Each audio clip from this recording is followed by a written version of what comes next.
Now, 3 years ago, my life changed forever. And this was me when I was 14. Besides looking really weird, I had no idea what I wanted to do in life, and the only life I knew was inside my textbooks. And I was just as lost as many of my other peers, and I hated when people would ask me, what do you want to do when you grow up? And that all changed when I met him. His name is Ma Bing, and he is one of the kids that I met in the Dagoyan village of Ningxia, China. And I met him in the summer of 2015, and I went on a volunteer trip to give peer-to-peer microloans to needy families in drought-ridden rural areas of China. And they had nothing. They didn't have any money. They didn't have any proper sanitation. They didn't have any toilets. And seeing people like this, that's what motivated me to help. But it really shouldn't. We shouldn't require any shock therapy or seeing kids caked in dirt from having not showered for weeks to motivate us to do something. And you know what they all say? Like, I don't have any money. I don't have any time. I don't even know what I could do. These are common interjections made by people that just try to justify not taking that leap. And couple that with how small one person's impact would seemingly be, and you would almost have a seemingly impossible task. In Robert J. Gordon's book, The Rise and Fall of American Growth, he talks about the times of no running water and no technological luxuries. And he details this and states that inventions at that time were of an utmost importance, but most of all, he concludes that while in the past, just one individual could have a profound impact, in the modern day, people could never have that same amount of effect. Now, I just wanted you to look at these two pictures. Now, one is from the 1800s, and the other is from just a few months ago. Now, is there really that big of a difference? Are the changes really that drastic? Is there really nothing left we could do? Obviously, that is just within our peripherals, but if we look beyond the surface, we could realize that there are still a lot of opportunities left. What if I told you that volunteering or helping others actually helps us? You probably wouldn't believe me. I mean, after all, doesn't helping others require time, money, and we barely even get anything in return? And now, just a quick question, with a show of hands, how many of us have been volunteered before? Yeah, with all that's going on, I'm sure that most of us has felt that gratitude of seeing a smiling face whenever we give them something. It makes us feel really good, am I right? But the most important thing is that you don't need to take my word for it. Psychologists from Claremont University actually state that when we volunteer or help others, it actually helps us fulfill moral values that we have and that we really care about. Now, when we give back to the community, it actually helps us have personal development and makes us feel more fulfilled. And with this, I'd like to move on to a story. It was one of the last days in the village, and it was a broiling summer day. And I was just chilling with one of the children in the village, and he was actually one of my favorite kids. And we were just playing with a toy car I just got him. And there's this story I had, this question I had on the back of my mind that I was trying to figure out how to ask. Was it too insensitive? Was it going to be awkward? And no, just out of nowhere, I just sort of blurted out, "What do you want to do when you grow up?" And bravely, his face not showing an ounce of emotion, he said, "I want to be a businessman." And before I could even ask him why, he said, "I know that probably won't happen. I know I'm probably going to be a farmer like my dad." And, just think about that.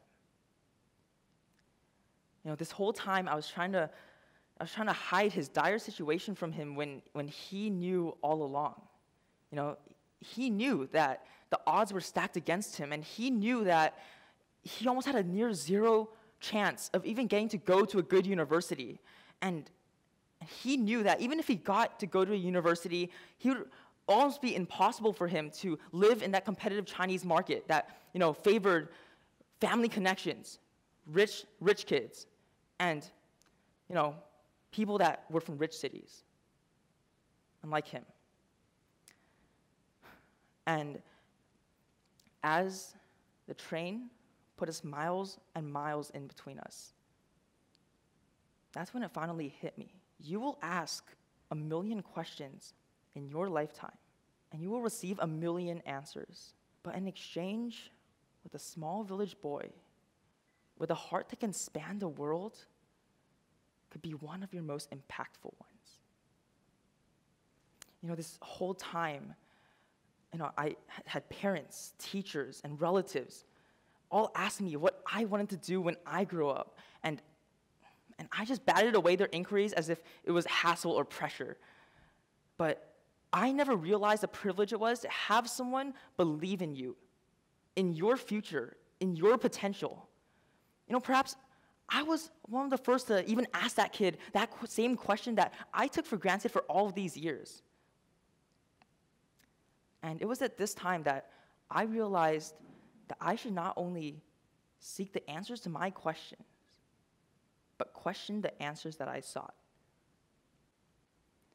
And it was not until I got back home that I finally found that call to action. It was Mayflower. It was an organization that my friend Tommy had started, and he would just go into these villages and he would just teach these kids how to speak, read, and write English. And that's when I finally found a distinct problem to solve. That these kids in these villages didn't have the education necessary to live in this competitive Chinese market. So I called up him, and he put me in contact with several others from the organization, Ben, Annie, and Amy. And they told me all kinds of stories, about late nights in Beijing, about traveling all across the country, and most importantly, they taught me how to start my own nonprofit organization. And eventually, I was in direct contact with the village leader, and I was fundraising. And Ningxia Education Aid Relief was born, an organization devoted to teaching kids the importance of education, but also giving scholarships so that they could go to these same universities and colleges that the kids from the rich cities went to. And with this, just months after formulating this idea, I was planning our next trip to go to the village. And there still is a lot of work to be done, and this was not easy, but it absolutely needs to be done. The first step is to find a problem. What do you really care about? What are you passionate about?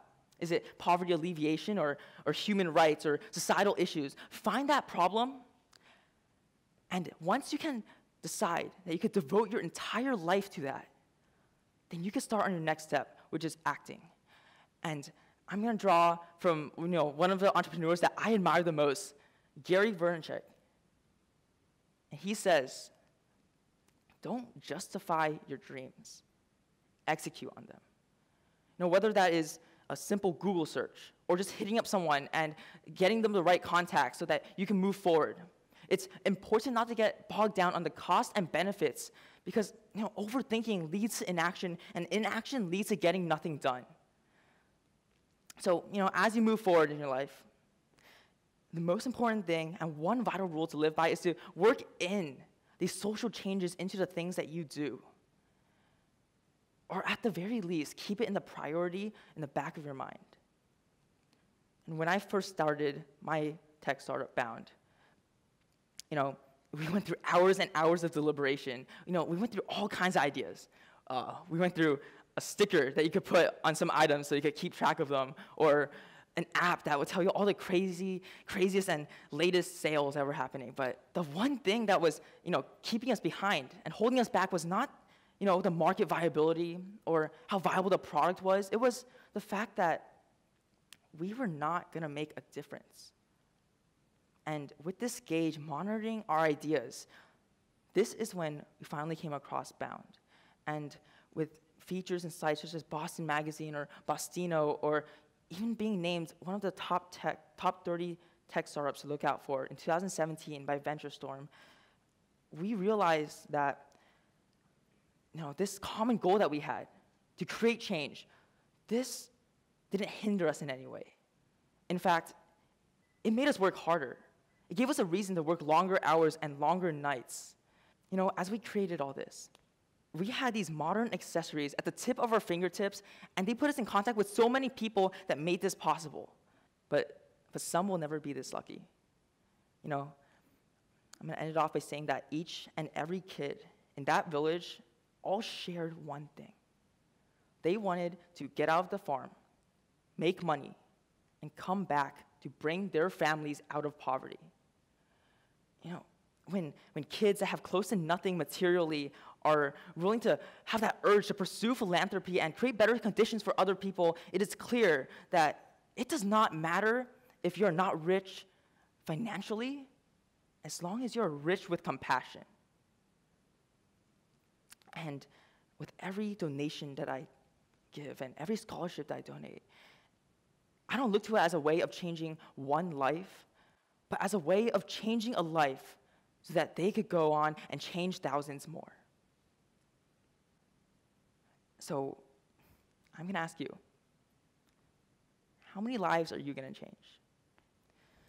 Because although it is true that you miss 100% of the shots you don't take, it is even worse when you don't take a shot that will prevent someone else from taking thousands more. Thank you.